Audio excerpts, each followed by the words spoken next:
I was first introduced to Islam when I was a freshman in high school in my world's religion class.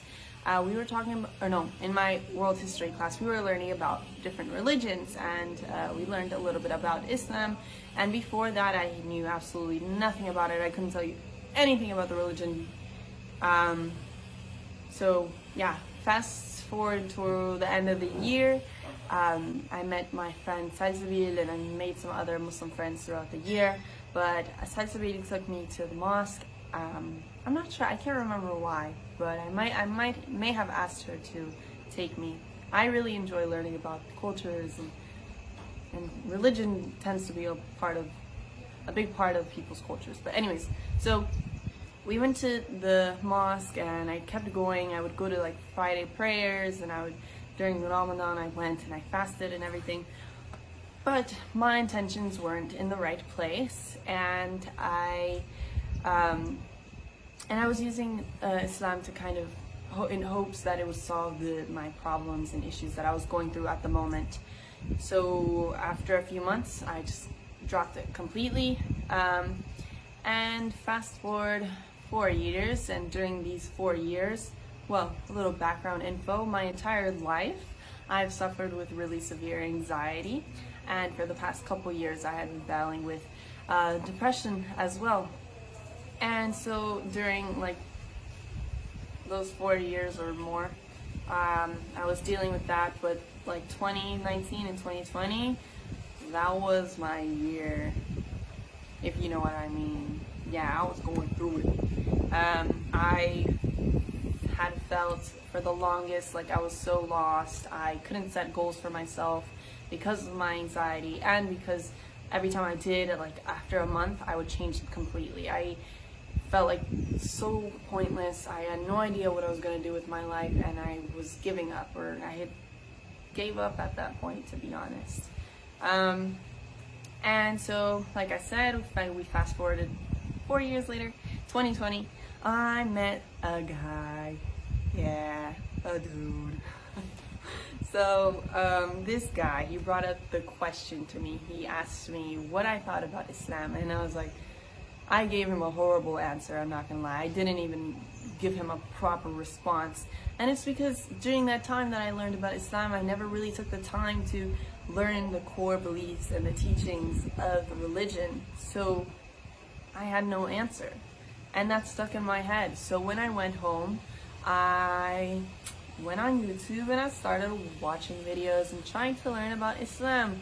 And from that moment, I couldn't stop. I would stay up 2 to 3 a.m. in the morning watching videos, and I was just so interested in it. And so a little while after that, I hung out with my friend Rod. I hadn't seen him in about a year or so, and for some reason, something inside of me was like, bring up the fact that you're interested in Islam. And I hadn't told anyone at this point, like nobody knew. And I did, and turns out my boy was Muslim too, and I was like, oh my god, no way. So we had a really great conversation. He gave me some books to read, and that helped a lot. And then fast forward like 2 days, I was at home. It was 4 a.m. and it's really weird, but I had this dream. I don't know if it was a dream to this day, but I swore I woke up and I was looking out the window, and then all of a sudden something was on top of me and it was choking me, and I couldn't breathe, and it was telling me like not to believe in God, that he couldn't help me, and all these horrible things. And in my head I was trying to pray, like I felt it in my heart that I was trying to pray, but I couldn't get the words to my head, and I knew like that was the only way to protect myself, or that I would like make myself feel better in that moment. And I couldn't get the words to my head, and finally I did, and it disappeared, and I started crying, whatever. I went to my parents' room. My mommy had to sleep with me, but I couldn't fall back asleep. And then in the morning, once I calmed down, I realized, I think that was like my sign. I thought about it and I was like, I think I want to convert. Like, this is my sign, I want to convert. And So about a week after that, I hung out with my friend Haula Hager, and I hadn't seen her in like 4 years or 5 years, to be honest. And she's Muslim too, so I brought it all. I told her about all that stuff, and she was like, "Girl, it sounds like you've accepted Islam into your heart." And I was like, "For real?" And yeah, we had a great conversation as well, and it was nice hearing somebody say that, and kind of scary too, because like, have I really? And so during all this time, by the way, I'm in the States, and then a few days after hanging out with her, I moved to Costa Rica. I moved to Costa Rica and kept learning as much as I could on my own, trying to learn how to pray and things like that, because I'm still to this day, I'm struggling. But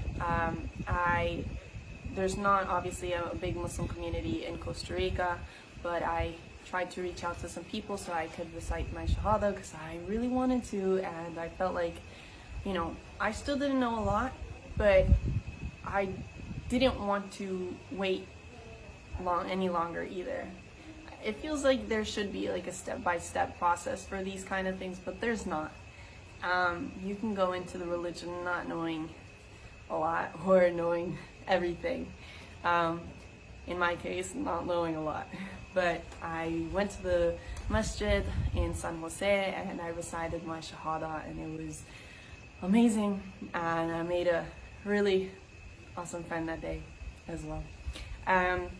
And so yeah, I guess that's the beginning of my whole journey, how I was introduced to Islam and everything. So there's a few things I also want to mention, because lately I've been struggling. I struggle with the fact that I'm a bit of a perfectionist, so I feel like if I'm not gonna be a perfect Muslim girl, then I just shouldn't be Muslim at all, and that's not the case at all. Everyone makes mistakes, everyone fails. If you feel the need to take a step back, that's absolutely fine.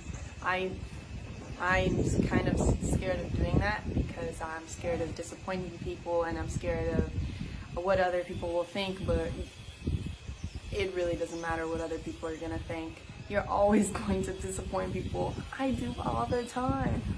And people are always gonna have something to say. People are always gonna be judgmental, and people are always, what I've struggled with a lot, people judging me for my past, because yes, I've made a lot of mistakes in my past, but you know what the great thing about reciting your Shahada is?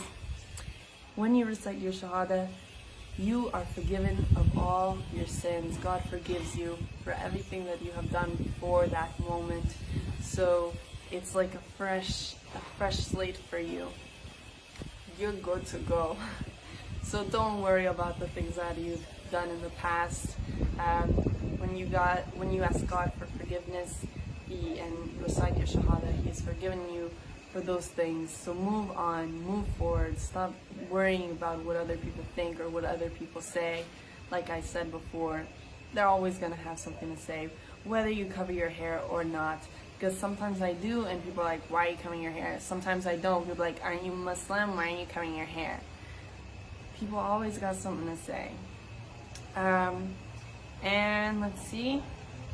The last thing I want to leave you guys with, and the most important thing, because yesterday I had my friends remind me, because sometimes you lose track of what really is important. But remember, what the most important thing is your relationship with God, and staying true to Him, and staying true to yourself, and always having the right intentions for anything you do. It'll make life so much easier. And another thing that I wanted to mention, because a lot of people always question, like, what motivates you? What motivated you to like continue your journey into Islam? The moment I started to learn about it, I felt a change in my life, in my mental health, in my my overall well-being. I was no longer having those thoughts of like, I hate my life, what do I do? I was grateful. I woke up grateful every morning. I was happy to be here. I was happy to be alive. I was grateful to God for everything that I had. And I just felt like I was finally becoming that person that I always wanted to become, but it felt like I could never do it. So of course I wanted that, like, motivated me to continue. That's the best motivation. Like, you just see and feel yourself grow. And it's been amazing. And I hope that Allah helps all of you that are going through this same journey and makes this an easy journey for all of you guys. So thank you for joining me today. And on a side note, I'm going to be making a lot of different videos about a lot of different stuff. So be on the lookout for that. And now, see you later, alligator. Peace out.